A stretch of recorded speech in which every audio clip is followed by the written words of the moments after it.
အခုပြောမဲ့ရုံညံ့တဲ့အခြေအနေခုနှစ်မျိုးစိတ်ထဲမှာရှိနေမယ်ဆိုရင်ကိုဘေးရလူတွေကကိုမချစ်ကြဘူးတဲ့မုန်းတယ်ပေါ့နော်အမနာဘောဇာမမြတ်နိုးကြဘူးတဲ့ယွန်တယ်ပေါ့ဟုတ်လားအကရုစမလေးစားနိုင်ကြဘူးတဲ့အထင်သေးတယ်ပေါ့အဘာဝနိယောဇမချီးမွမ်းနိုင်ဘူးတဲ့ကဲ့ရတာပဲလုပ်လိုက်မယ်ဟုတ်လားမကောင်းတဲ့တရားပဲနှမျိုးတော့ခုနှစ်မျိုးတဲ့အဲ့ဒါကဘာတွေလဲဆိုတော့လာဘကာမောဇဟောတိတက္ကာရကာမောဇဟောတိအနဝဉ္ညတိကာမောဇဟောတိ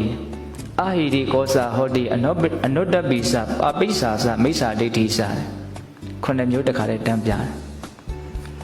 လာဘကာမောဇဟောတိပစ္စည်းလက်လာပါကိုအလွန်မမောတဲ့စိတ်ရှိတယ်တဲ့လူချင်းရချင်းစိတ်အားကြီးတာလောကအသုံးလုံးနဲ့ပြောရရင်တော့ငွေမက်တယ်ပေါ့ဟုတ်လားအဲ့ဒီမျိုးလက်လာပါပစ္စည်းဥစ္စာတွေအပေါ်မှာအလွန်မမောတယ်ဘုန်းကြီးအသုံးလုံးနဲ့ပြောမှဆိုရင်တော့လက်လာပါကိုမမောတာ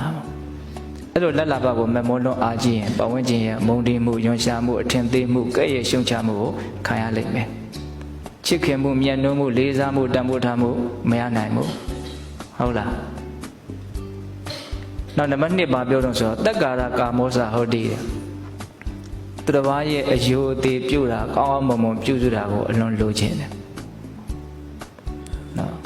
လာဘတက္ကာရဆိုတဲ့အသုံးလုံးလေးတွဲအသုံးထားတာကြားဘူးမှာပါနော်တက္ကာရဆိုတာအယုအသေးပြုတာ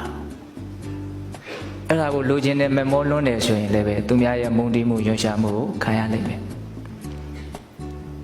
နောက်အနဝဉ္ညတိကာမောဇဟောတိတဲ့အထင်မသေးတာကိုရချင်တာပြောင်းပြန်လက်လိုက်ရင်အထင်ကြီးခံစေချင်တာသူများရဲ့အထင်ကြီးမှုကိုရချင်တာမှာတော့လူတူတူလေးနဲ့တူအောင်တော့နေဦးမရမှာတချို့ပြောတော့ပြောရတာမရှိဘူးလားသူများအထင်သေးမှာကိုကြောက်တာပေါ့နော်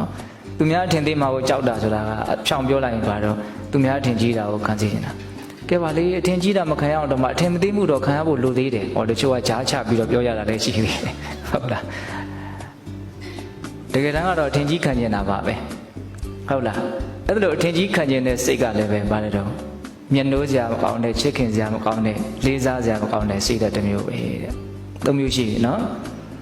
နောက်အာဟိရိကောဇဟောတိတဲ့မကောင်းမှုအကုသိုလ်တွေနဲ့ပတ်သက်ပြီးတော့ဘာရှိရကောင်းမှလည်းဘာရှိရကောင်းမှမသိပဲနဲ့နော်အရှက်မရှိ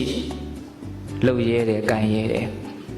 အဲ့ဒါလို့ဆိုလို့ရှိရင်လည်းသူများရဲ့ယွန်ရှာမှုမုန်းတင်းမှုနော်ကဲ့ရဲ့ရှုံချမှုကိုခံရမယ်နောက်အနုတ္တပိစအကုသိုလ်နဲ့ပတ်သက်ပြီးတော့ကြောက်အောင်မှမသိဘူးနော်အကုသိုလ်ဆိုတာတစ်ချိန်မှာကြောက်စရာအကျိုးကိုပေးမှာပဲဒါပေမဲ့သူ့မှာအဲ့လောက်သိနိုင်မြင်နိုင်တဲ့ဉာဏ်မရှိတဲ့အတွက်ကြောင့်အကုသိုလ်ကိုကြောက်အောင်မှမသိဘူးအနုတ္တပအဲ့ဒါဆိုလို့ရှိရင်လည်းပဲယွန်ရှာမုန်းတီးမှုကိုခံရမှာနော်ပြီးတော့ဗာပြောတော့ပါပိစ္ဆာစတဲ့အလိုစိုးရှိတာတဲ့အဲ့ဒီအလိုစိုးကိုနောက်ပိုင်းသုတ်တံမှာအကျေတွန်းတွေ့ရလိမ့်မယ်ကိုယ်နဲ့မတန်တာကိုရချင်တာကိုယ်မှာမရှိတဲ့ဂုဏ်ကိုဖော်ပြပြီးတော့နော်မဖြစ်ဖြစ်အောင်လုပ်ချင်တာနော်ရုပ်ညံ့တဲ့အလိုဆန္ဒပေါ့နော်ဟုတ်တယ်ဒါကလူတိုင်းမှာတော့မရှိပါဘူးတချို့ဆိုစွတ်စွတ်ဝါဝါရုပ်ညံ့တဲ့အလိုဆန္ဒတွေရှိတယ်